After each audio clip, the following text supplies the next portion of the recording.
Hey everybody, thanks for stopping by my kitchen.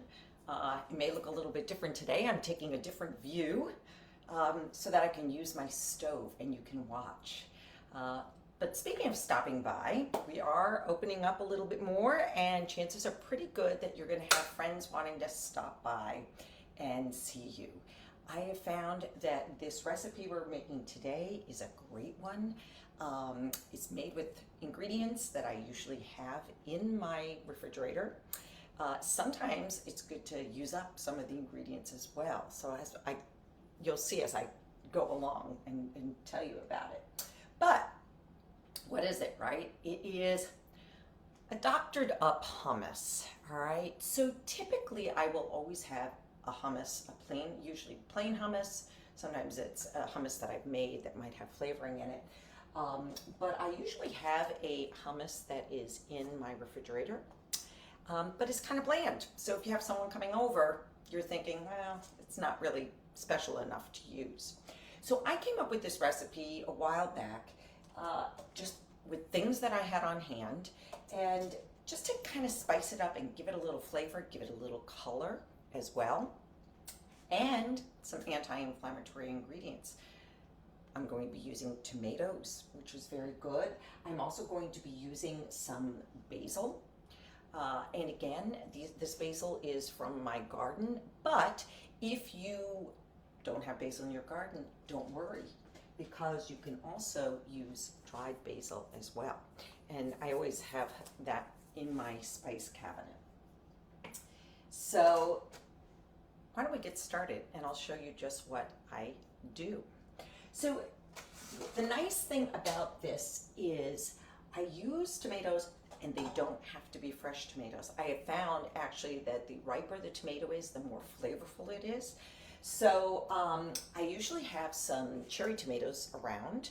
Again, they don't have to be from your garden. They can be from the grocery store. But I like the cherry tomatoes or the grape tomatoes because they tend to be very sweet. And what I'm going to do is I'm going to slowly cook them down over the stove so that they almost have a sun-dried tomato flavor. It'll concentrate the sugars in it and taste delicious. Now again, you're in a hurry, right? So what I like to do is cut the tomatoes in half, but I want to do it quickly, right? Little trick. I like to take a serrated knife. In this case, this is just a bread knife. And I'm going to invert a plate and put my tomatoes just right here on top. I have a rim on the bottom of my plates that will hold the tomatoes in place. And what I'm going to do is I'm going to invert the plate like so. And then with a sawing motion, I'm just going to go through and cut right across all of those tomatoes. A couple escaped, I see. I'll get them later. But what this does is it now has cut. Oh, let's see. I missed some of them, but that's okay. I'm going to come back and do that. Oh, it's the first time that that's ever happened. Bummer. But what I have now are cut tomatoes. I'm going to heat up my plate, my saute pan. It's not a big pan. They're going to cook down. I want to get this to a good temperature, and I'm going to add in a good amount of olive oil. I'm going to say about a tablespoon, and I'm going to let the olive oil heat up. While that's happening, just let me cut the ones that I might have missed in here. I got a good amount here.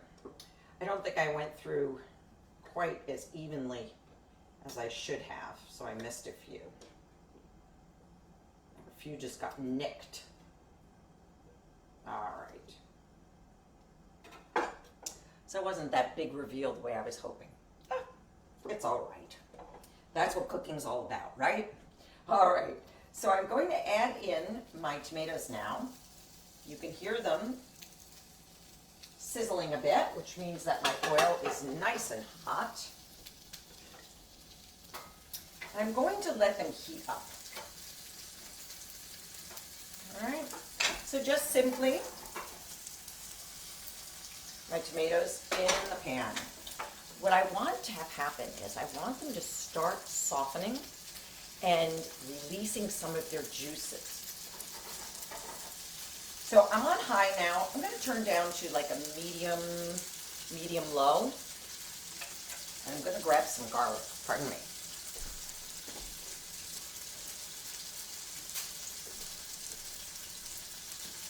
So depending on how much garlic you like, I'm going to put in maybe 1 or 2 cloves. It kind of just depends on how the mood hits me. And as you know, if you watched me cooking before, I love to smash my garlic. That allows me to break my clove into pieces even before I start cutting it. And it just releases then the paper covering. Now I'm noticing on this, and you might find this too, the clove has a little bit of a brown spot. I'm going to take that out. And because I'm not using a full clove, I'm going to grab another one.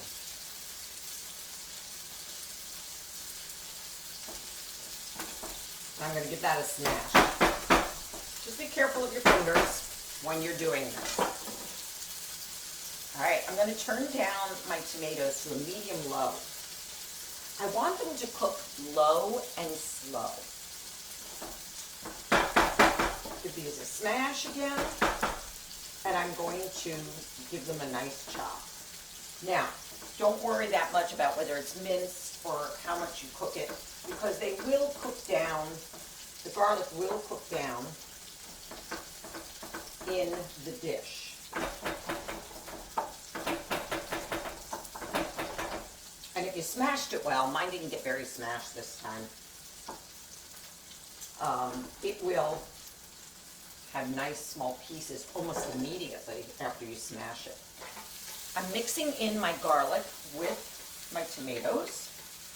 All right, so I would say I had about 20 of these grape tomatoes in. I've added in 1 good size clove of garlic that's minced.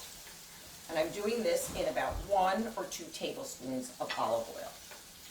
And as the tomatoes cook, I'm going to flatten them a little bit to release those juices. I really want those juices to be released and come out into the pan and cook down, because it's really concentrating that tomatoey flavor, but also the sugars that are in the tomatoes as well.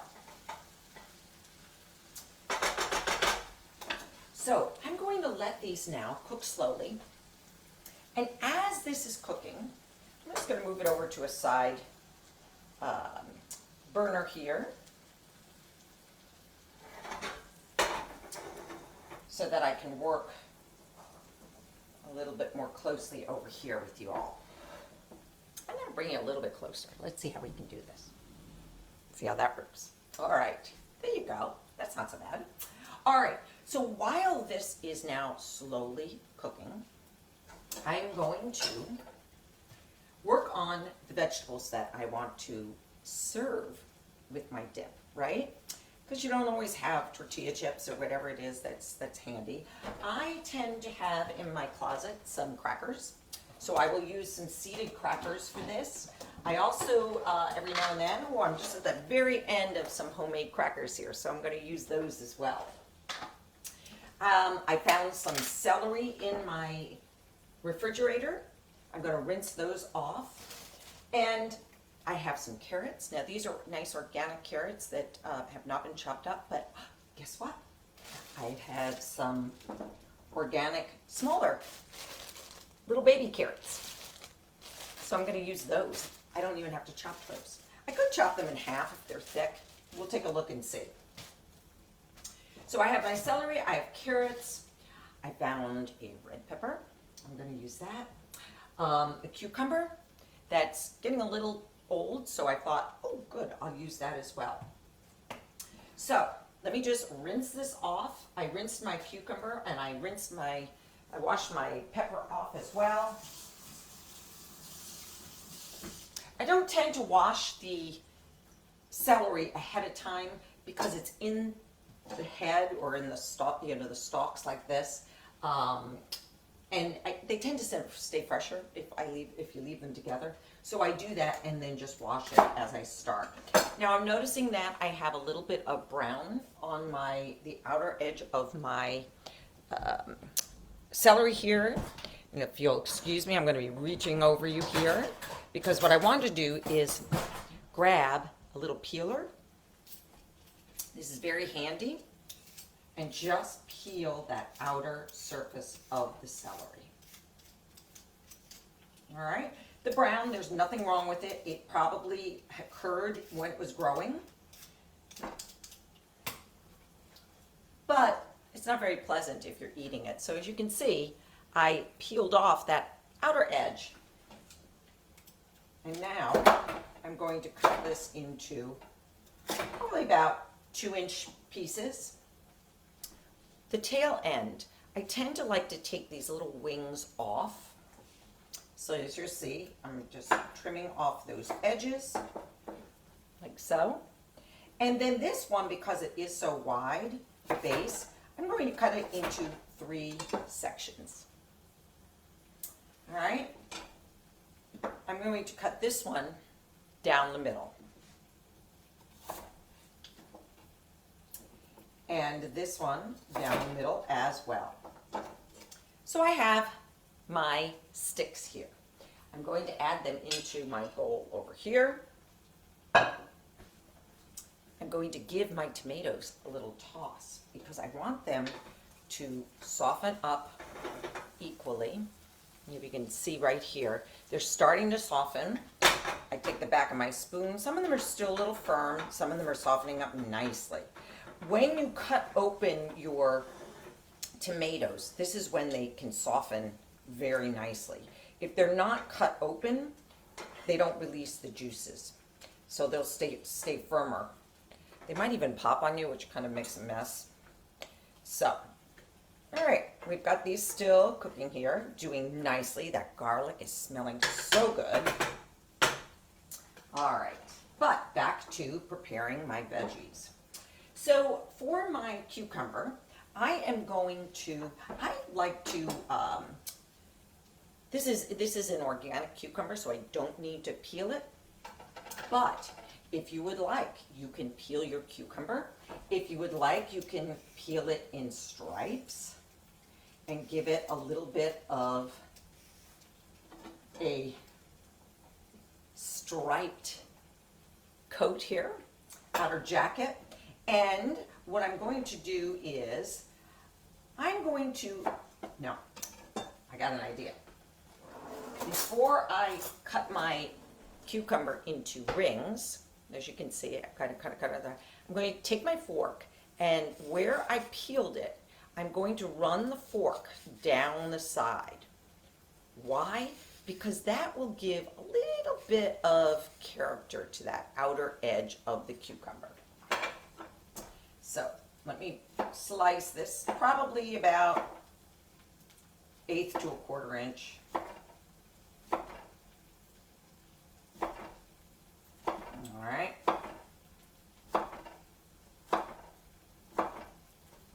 All right. So now I have little rounds. And if you can see on the rounds, they've got a little bit of detail, a little bit of marking where I scraped the fork down. Not as much as usual. I probably could have gone a little bit stronger with the fork. But now I have some nice little scooping pieces of my cucumber, and I'm going to put that into my dish as well. And I can peel the rest of that cucumber later if I wish. I have, as I said, I've got my carrots.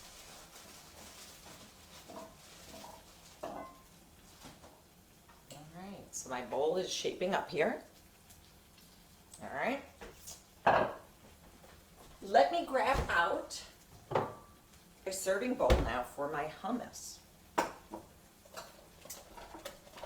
Now all I need to do, since I have the hummus here, is scoop some out into the bowl. And nobody has to know that you didn't make it yourself. All right.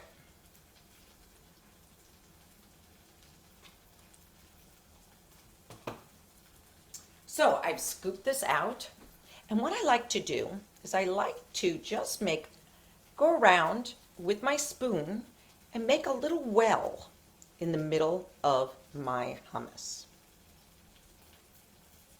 And this well is where I'm going to be putting my tomato mixture. All right? So I'm going to just lay this aside for now. Let's check on our tomato. Oh, okay. So we are doing really well here. You can see there's no more juices coming out of the tomato. It smells delicious.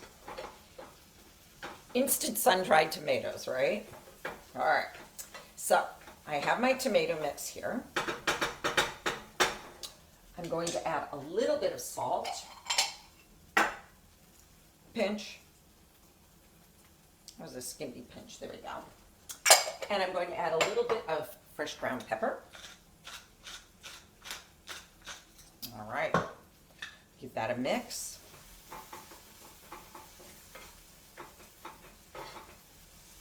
All right. And now remember I said that I had some basil. You could add in your dried basil right now. I would say maybe about a half teaspoon would be sufficient. But since I have my fresh basil here from the yard, and it's always good to be able to use that, I am going to add some, here's some fresher basil that I just clipped. Let's grab that. And I am just going to, now the stems on this are not very big, so I'm not going to worry that much about the stems. But I want to chop and maybe have about a tablespoon of chopped basil. So let's see, that looked like about three of those sprigs that I just took out. And I'm going to, I just turned off my tomatoes because I didn't want them to cook much longer. And the nice thing about using the fresh basil is it will wilt on its own just by me adding it into that hot saute pan. Okay?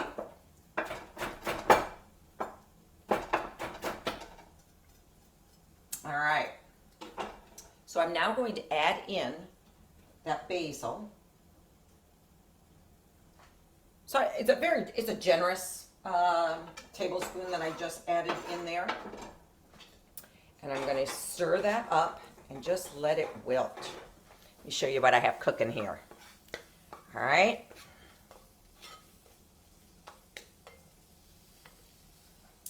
Looking good. And then there's one last ingredient that you may or may not have. Let me go grab it.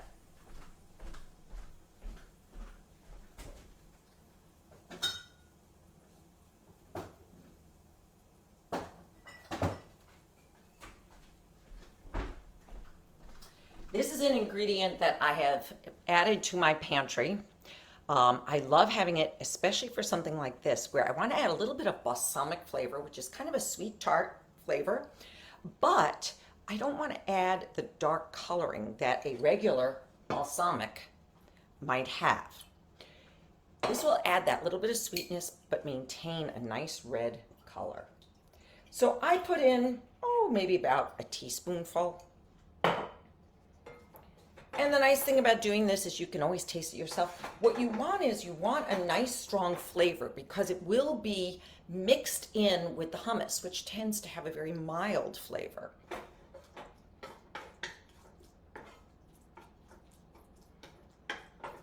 So you'll see what I have here now is more of a paste consistency, right? It smells so good. All right, and I like to just take it right when it's hot and put it on top of my hummus. Remember, I made that well for the hummus to go into. And I'm just going to spoon in my topping.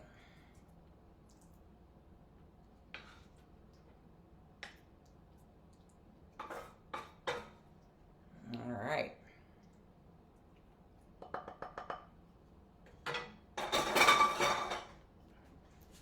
And here you have that wonderful mixture of your, it's kind of like a salsa.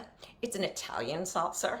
I grew up in an Italian family. We were always cooking with basil, fresh basil and tomatoes. So this is a wonderful, wonderful way just to get that nice Italian flavor in there. Let me just show you one quick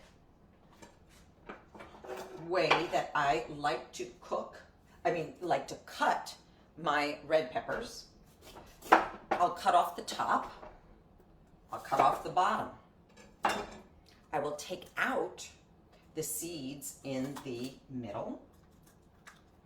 This one's a little stubborn. It's holding on to it, so I might have to cut it. Usually I can just pull it out with my hands. But here we go. Now you can see. All right. And what I would like to do now is just cut this red pepper into strips to add along to the other vegetables that I cut. Very good. All right.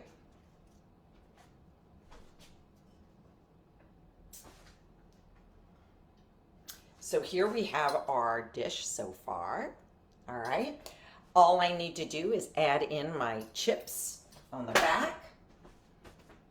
Make sure my stove is off there. I'm going to add in my homemade chips here. Oop. Oh, this one wanted to get into the bowl so quick. It did already. And in fact, I'm going to just let it stay there and maybe decorate the dish with it. How's that? Good. All right. All right. Just distribute all of these pieces around. And there you have it. If you'd like, you can take a couple of leaves of basil. Whoops. Got a little sticky there. And decorate the bowl a little bit more. There you go. Instant appetizer, real quick. Did it within 20 minutes. Let's give it a taste. See how we did. Now this is going to be crunchy, right? So I should have picked an easier one to chew. Oh, I love that. The tomato just comes out so strong, delicious, sweet, so fun, so easy to do. It's kind of like a pizza hummus. Maybe I'll call it that, pizza hummus. Speaking of which, you could also just add, if you didn't want to do just the basil, an Italian spice mix. That works really well too. Probably make it taste even more like pizza. I think I'm going to rename this. All right, we are done here. Hope you enjoyed the show. By all means, please leave any comments. Just say hi. Love to hear from everybody. If you would like this recipe, let me know. Just private message me or put something in the comments section and I can send it out to you. Until then, have a great week. Stay healthy, eat healthy, and I will see you next Tuesday. Alrighty, take care now. Bye-bye.